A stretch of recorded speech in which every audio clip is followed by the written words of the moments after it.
So welcome back, I should say, to all of you. I presume most of you have been here. How many of you actually were in this room for a class at some point? Wow, only a few of you. You must have had small classes, I guess. Beg pardon? Oh, I see. Yeah, the seats, the seats do look newer than the architecture. I will say that. The architecture is older than we are, and the seats are definitely newer than we are. Seats, well, there are a few places in the middle, but people will find their way. Okay, well, I'm glad you're all here and interested in how Islam began. I'm interested in it too. It would be nice if I could tell you exactly how it happened, but that's, I think, beyond anybody's capacity really to do. The main reason being that we have a very grave problem of sources when we talk about Islam's beginnings in the 7th century. As with actually the origins of many religions, but certainly in the case of Islam, even though it was once said that Islam sort of started in the full light of history. I think Renan said that. I kind of wonder what he'd been smoking the night before when he said that, because the full light of history doesn't seem to fall on the opening events of the rise of Islam. Of course, we always associate it with the person of Muhammad, the prophet of the Islamic community and Islamic tradition in the 7th century in Arabia. But we have no documents whatsoever from Muhammad or from any of his companions in the original community that he's thought to have founded.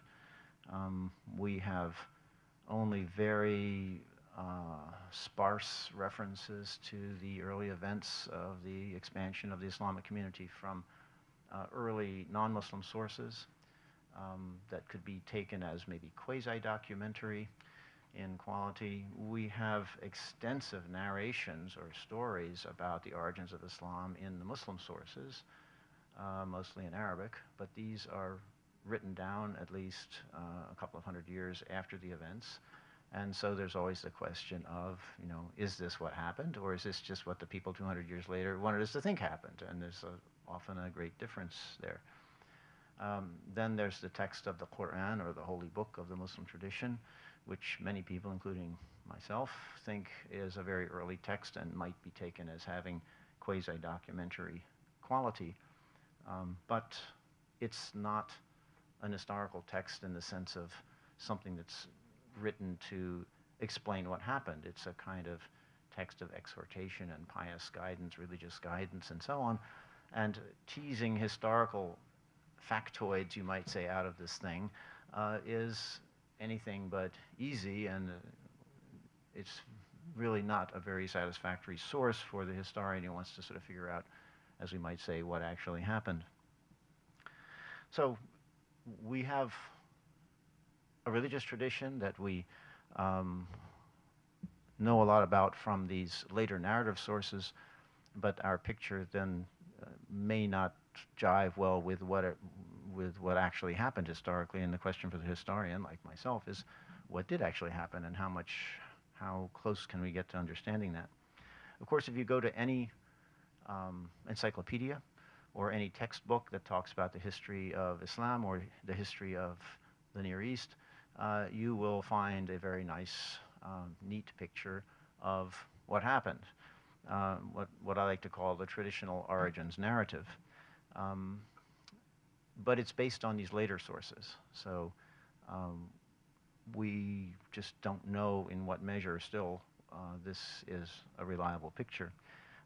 For those of you who aren't familiar with it, let me sketch out in the briefest possible way the general contours of that origins narrative, because whether it's true or not, the fact is that within 150 years or so, this origins narrative was taken by members of the Muslim community as the truth about how their tradition began. And so it really shaped the way the Islamic tradition evolved over time for many centuries after that, right up until our own day. So you kind of have to know that story, even if it's only just a story. And I think there's more to it than just it being a story. I think it actually has some basis in reality. The question is how much. And pardon my cough, which goes back to the early Islamic period. I had a cold. like a month ago, and the cough, was 5 days or whatever, but then the cough just doesn't seem to want to go away. So it will interrupt me now and then.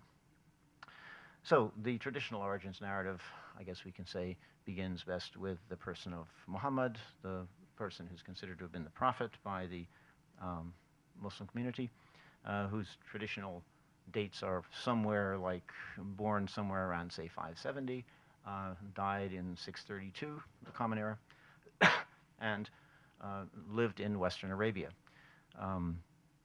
in the town of Mecca where he was born, and then for the last 10 or so years of his life in the city of Yathrib or Medina, which is about 200 miles or so north of Mecca. According to the traditional narrations, this area was a pagan community, or a set of pagan communities. That is, the populations believed in many gods. They had sort of astral gods, or gods that were considered to reside in stones, or be represented by forces of the weather, and so on. It was not a monotheistic environment. So Muhammad grew up in this environment, and that at a certain point in his life, usually around age 40, it is said, he began to receive revelations, or seeing and hearing things which he took to be revelations from God. And the transcription, or the transcript of these revelations, what happened was he would sort of be overcome by the spirit, let us say, fall on the ground kind of sweating and shaking.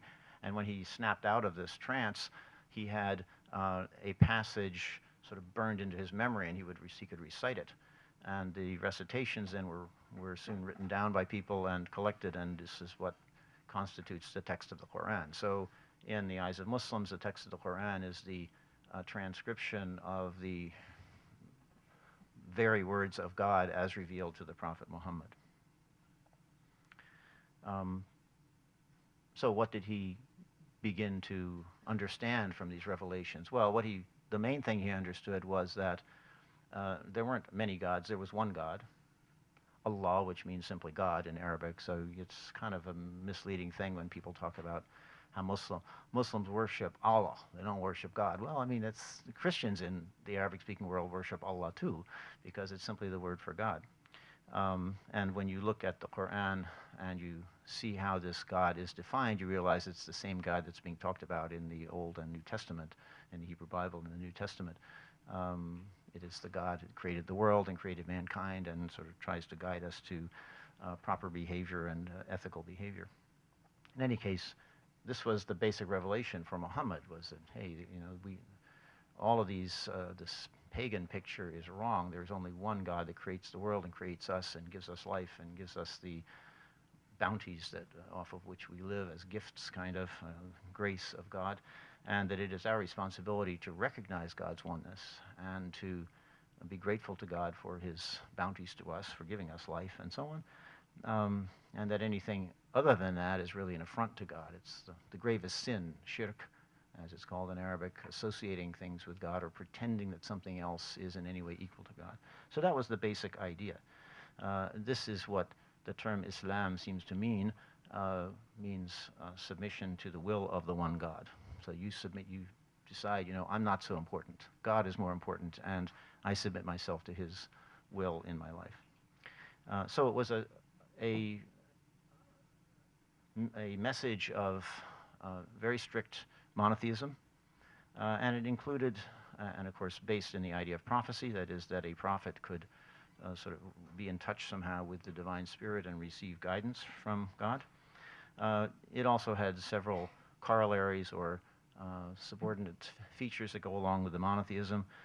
One was the idea of the importance of piety, that is, you should live a righteous way of life as following the laws that God has set down for us, as enshrined in the Quran or in the Torah or in the Gospels. These are mentioned in the Quran as earlier versions of God's revelation for mankind. And the Quran talks about a series of prophets, of which Muhammad was the final one.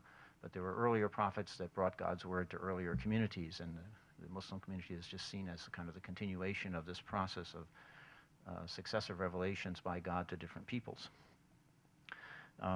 Why is piety important? Well, you want to do what God tells you to do. That's just sort of a no-brainer, I suppose. But also because there is also the notion of a last judgment. The idea is that at the end of our life, we will die, we will go into some kind of, I don't know, hyperspace or something for a time, and then at the end of time, all the dead will be raised and brought before God's throne for the final judgment by God. And then depending on how we lived our lives, we will either be rewarded by being sent to heaven for the rest of non-time, for eternity, or we will be sent to hell to be punished for the rest of non-time. So that this whole idea of heaven and hell and last judgment is what sort of, shall we say, gives point to the need to be pious in your life. So these are the basic ideas that seem to have been preached by the Prophet Muhammad. He encountered a lot of opposition in his home community in Mecca. For one thing, the Meccans, as many pagan societies, tend to be engaged in a lot of sort of ancestor worship. They tended to glorify their ancestors, and they named themselves tribal names that had to do usually with an eponymous ancestor of some kind, and there was kind of sanctity associated with your ancestors, your grandparents and great-grandparents and forefathers. And Muhammad was saying, well, these people were pagans, they're all burning in hell, or they will. This is not something that most Meccans wanted to hear. Anyway, he became very unpopular at home. He had a certain following, of course, of people who followed his message, but he was then made to feel, he and his followers made to feel increasingly unwelcome in Mecca. And so in the year 622, he and his followers undertook what's called in Arabic the hijrah, which essentially means something like migration, but it also means a bunch of other things. It can mean the settlement of nomads, I think, but it also can mean sort of taking refuge. And he made the hijrah, then migration, to the town of Medina, or Yathrib as it was originally called. It becomes known as Medina, which means city, because it became known as Medinat the-Nabi, city of the Prophet, and shortened to Medina after he and his followers moved there in the year 622. And so this is an important moment because it marks the time when nascent community of followers of Muhammad really becomes autonomous. In Mecca, of course, they were living within the confines or the context of the Meccan polity and the tribal clan affiliations that ran that town. In Medina, the Prophet was invited to be kind of an arbiter by the local tribal groups, to be an arbiter for their disputes, and so he came in kind of as the person who was going to run the town or sort of organize affairs in the town with his followers. And so from 622, the Hijrah, you really have the beginning of an autonomous Muslim community for the first time.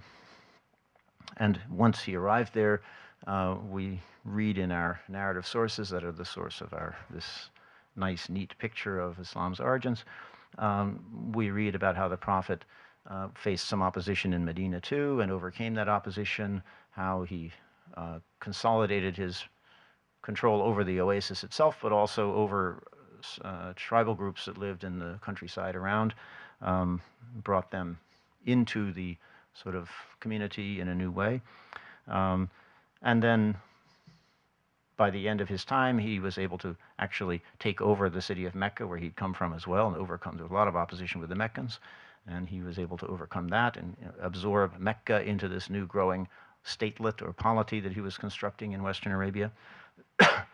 After he died in 632, his followers then embarked on a rapid process of expansion, which is usually called the Islamic conquest or the Arab conquest. I don't much like the latter term. I think it emphasizes a kind of national identity quality that wasn't there at the time. It's a modern projection, but we can call it the Islamic conquest perhaps more satisfactorily. And this process saw the followers of Muhammad spilling out of Arabia in organized forces, armies we might say, or raiding parties that moved into the territory of the two great empires of the day, the Byzantine or later Roman Empire in places like Egypt and Syria, and the Sasanian or Persian Empire in Iraq and Iran, defeating those armies in many different battles and occupying increasing parts of their territory, ultimately completely overthrowing the Sasanian Empire and taking away from the Byzantine Empire very large parts of that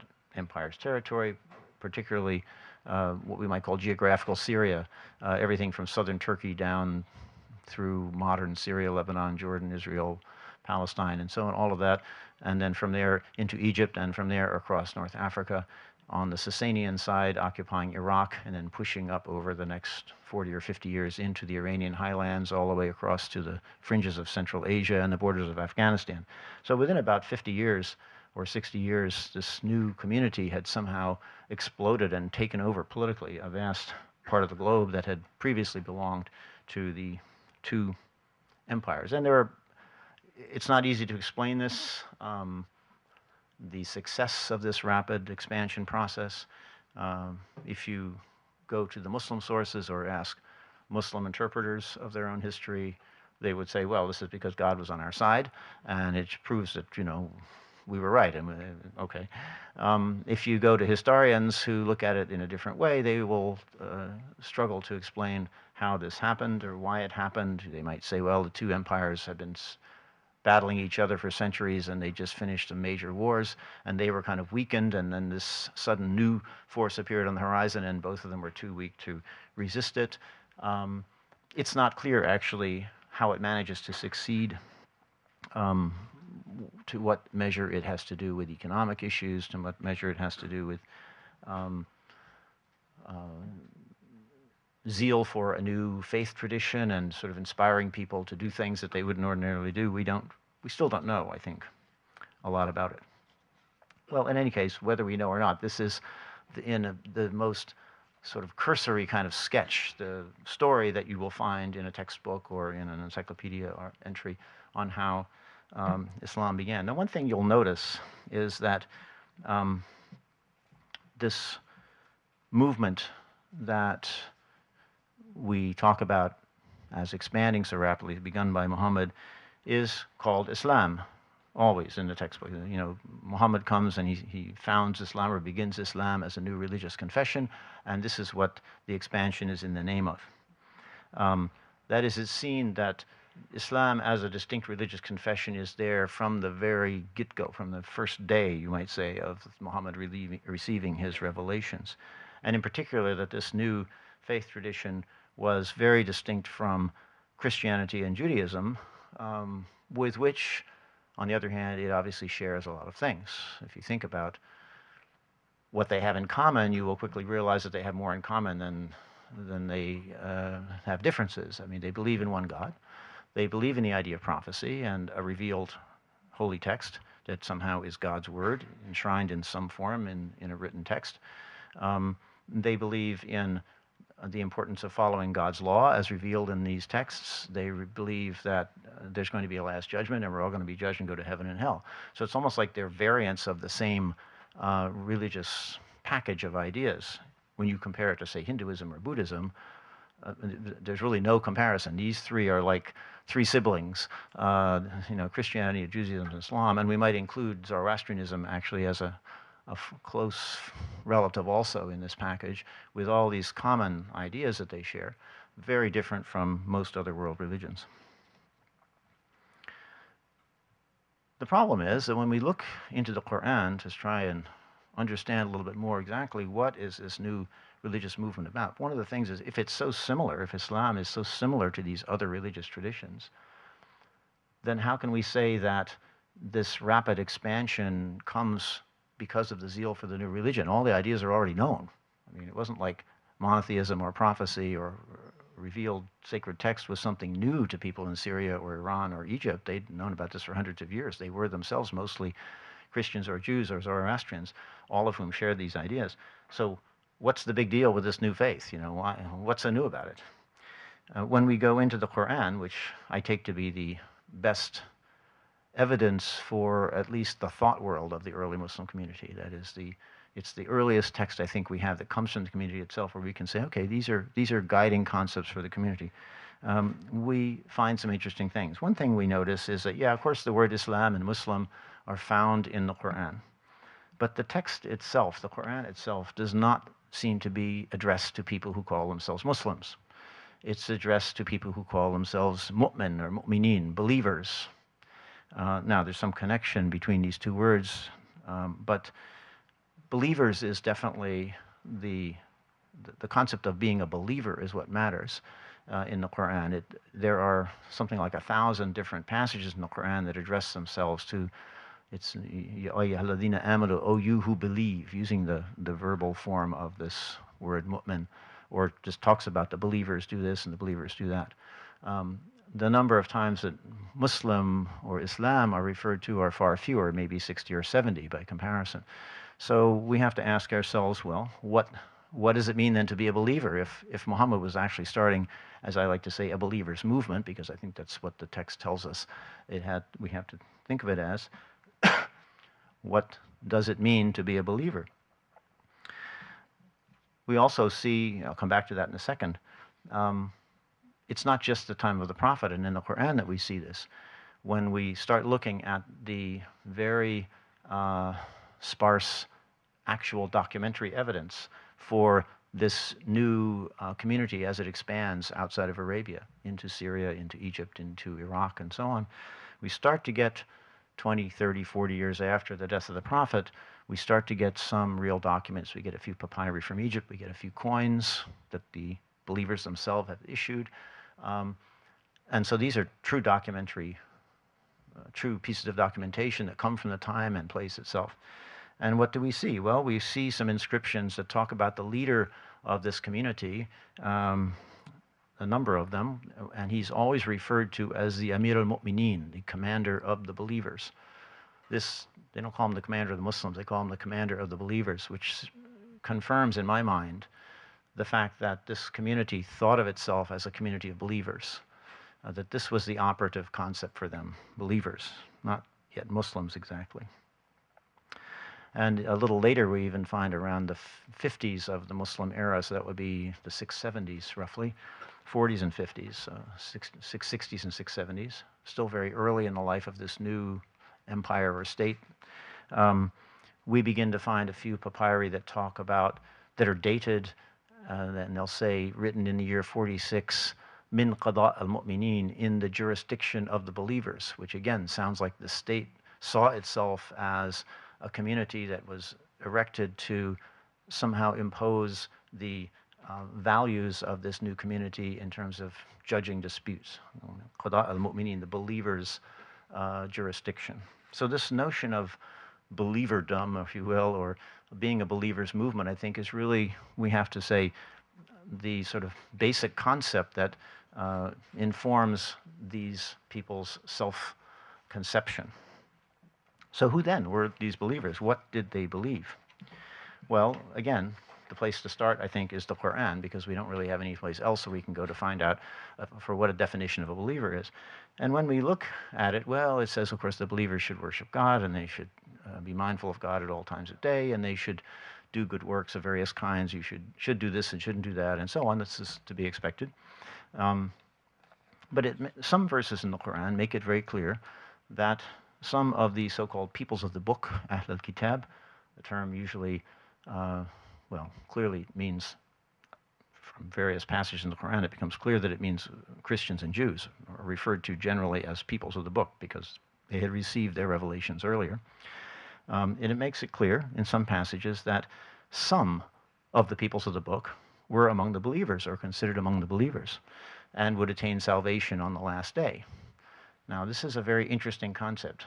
It suggests that our construction of Islam as a religion that starts completely different from Christianity and Judaism is a little bit skewed, or maybe a lot skewed, at least as it was at the very beginning. It looks like at the very beginning what we have is a kind of monotheistic revival movement that could include Christians and Jews if they were adequately pious in their behavior, because they did believe in one God and they did believe in the last day. And so they could be included in this movement. There is also, what can I call it? An almost document, I don't know. There's a text which is found in the later narrative sources, the Chronicles and so on, in several different ones, in different copies of it. They're almost identical. Which is sometimes called the Constitution of Medina. And what it purports to be is a copy of a document drawn up by Muhammad with the people of Yathrib, the people of the city that he moved to at the time of the Hijrah. Now, this document it's not a document in the proper sense because we don't have the original copy. We have a literary transcription of something that's said to be a document. Now, is it a total forgery or not? Well, everybody who looks at this thing, including me, but including a lot of scholars who are very, very skeptical about the reliability of these later sources, they look at this transcription and they say, this has got to be a transcription of something really old, really early.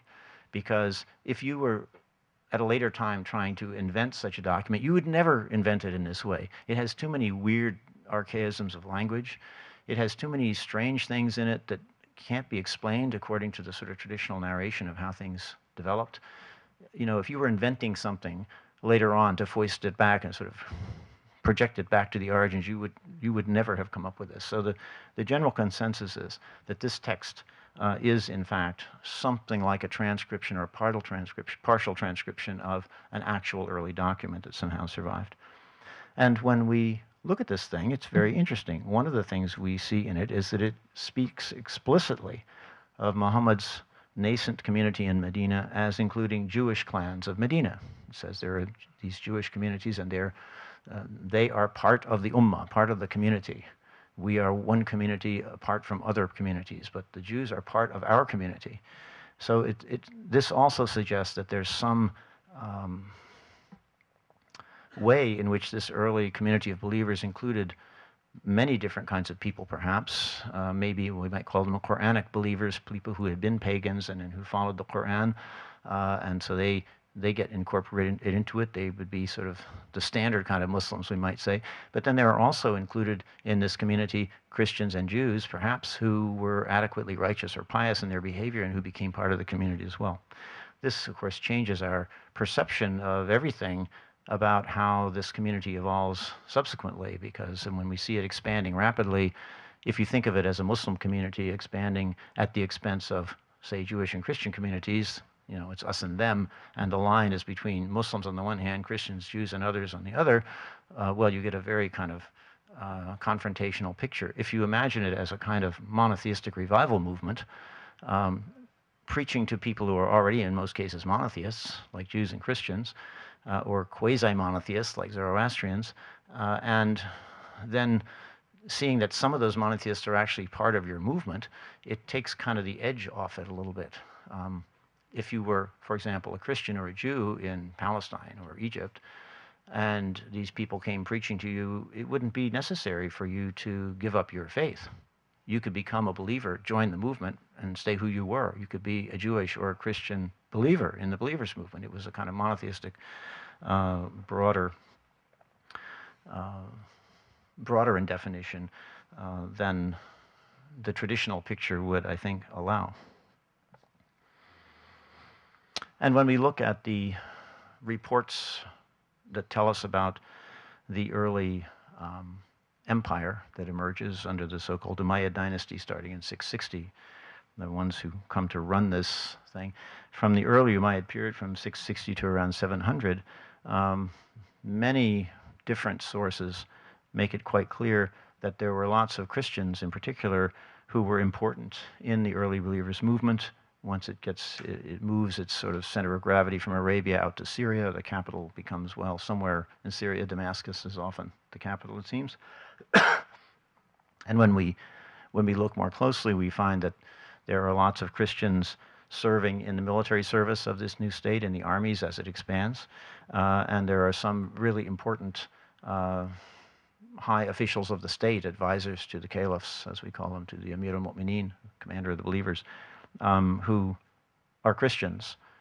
You've probably heard of St. John of Damascus. He was one of them. He's considered to be a saint in the Christian church, but in his earlier years, he was actually what you might call the prime minister for the commander of the believers in Damascus. So all of this tends to imply that the original believers movement was not so clearly defined as a separate religion, distinct from other monotheisms, but was rather a monotheistic revival movement emphasizing piety and strict observance of the revealed law. This is, again, a different picture from what you get in the traditional narrative and also what you get in the textbooks based on the traditional narrative. We see interesting There's other bits of interesting evidence that we can draw on here too. There's some archaeological evidence now that's very come to light recently that's quite fascinating. Um, a church not far from Jerusalem that was excavated 15 or so years ago, and it was rebuilt several times. So the first construction is in something like the 5th century, and then it's rebuilt in the 6th century, and it's rebuilt subsequently in about the 8th century, early 8th century, so under the Umayyad dynasty. Well, of course, it has an apse in the east, but in the south wall there's a niche, a mihrab, a prayer niche for Muslims in this church. So the question is, what kind of cohabitation is going on? What is this building being used for? It was a church with, was there a Muslim, as we would say, community that was praying towards Mecca, also meeting in this church? Were they meeting at the same time with the Christians who were praying to the east? What is the relationship between, we don't know, but the fact that you have one building with both of these features, an apse in the east and a prayer niche in the south wall, is very suggestive. There's my early Islamic cough again.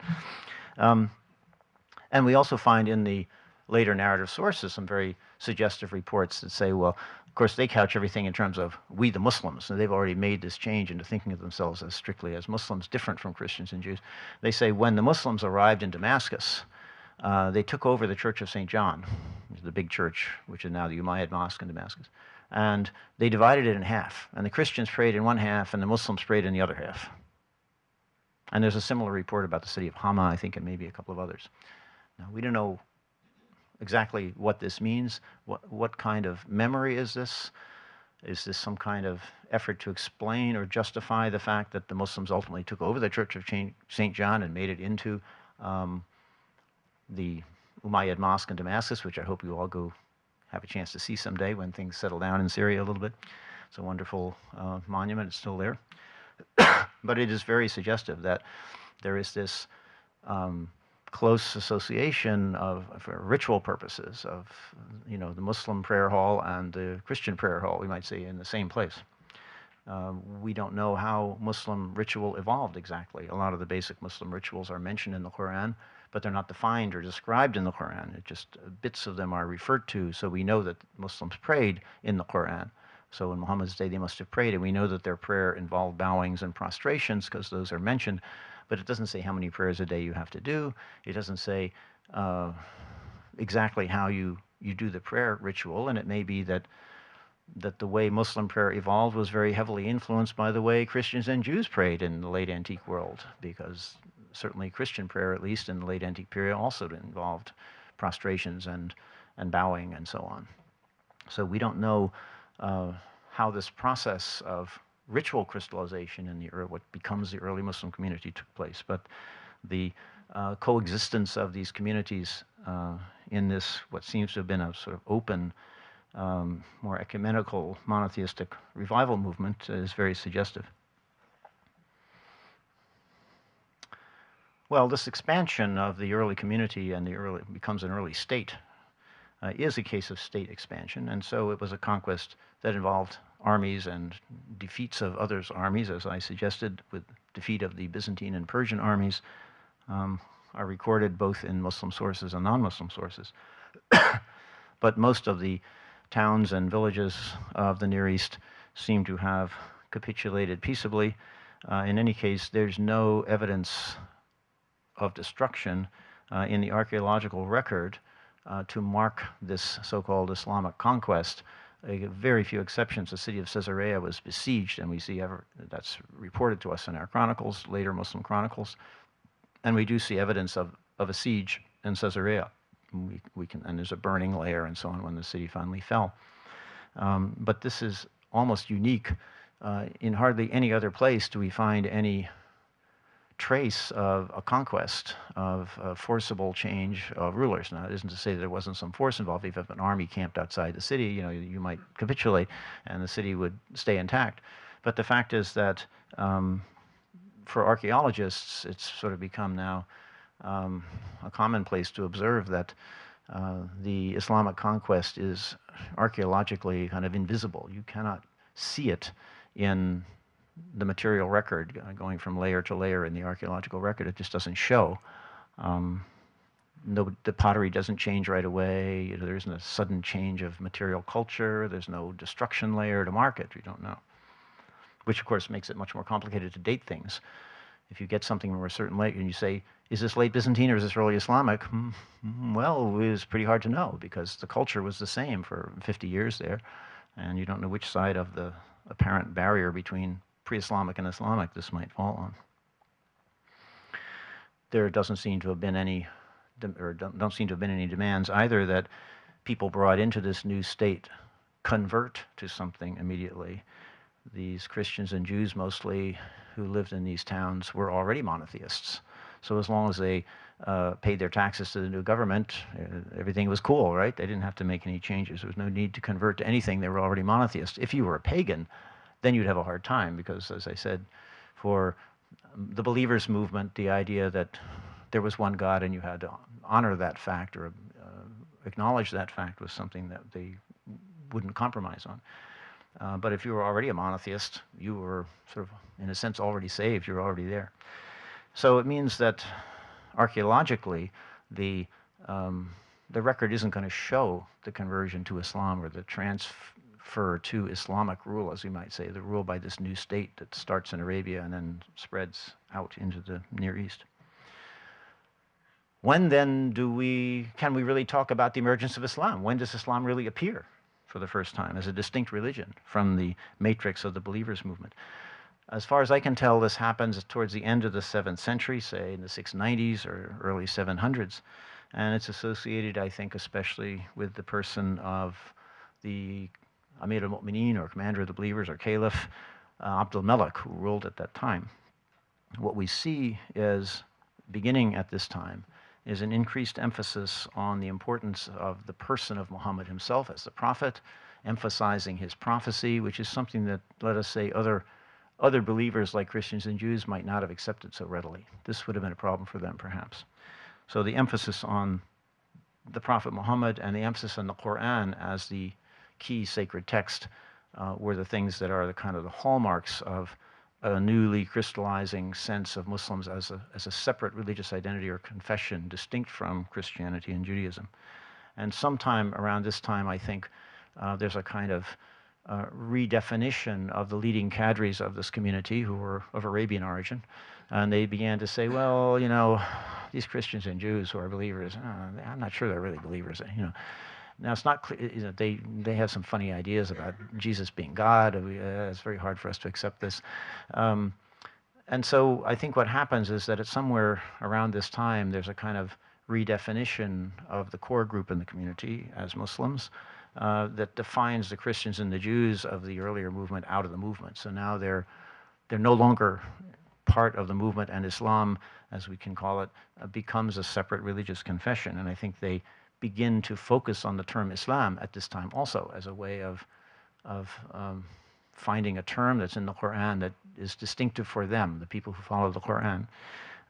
They start downplaying this term believer. They say, well, it means the same thing as Muslim.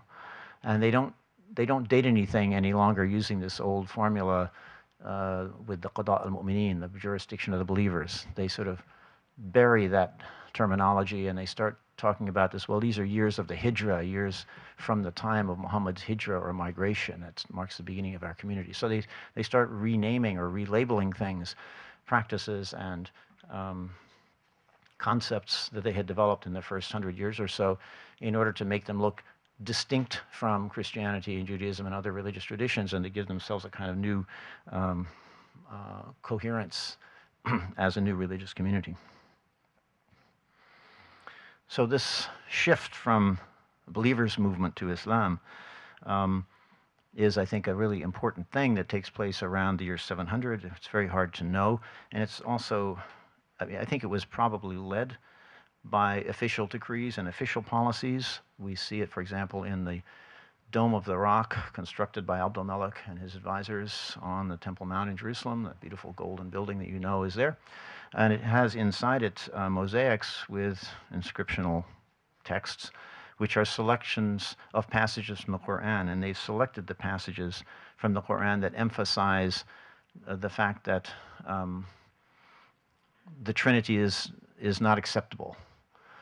So this sort of seems to be drawing a line between the new, sort of newly discovered Muslims, the Muslims who have sort of really gotten a new sense of themselves, and Christians who believe in a Trinitarian concept, which from the point of view of Muslims, how can three be one? This is not something that they accept.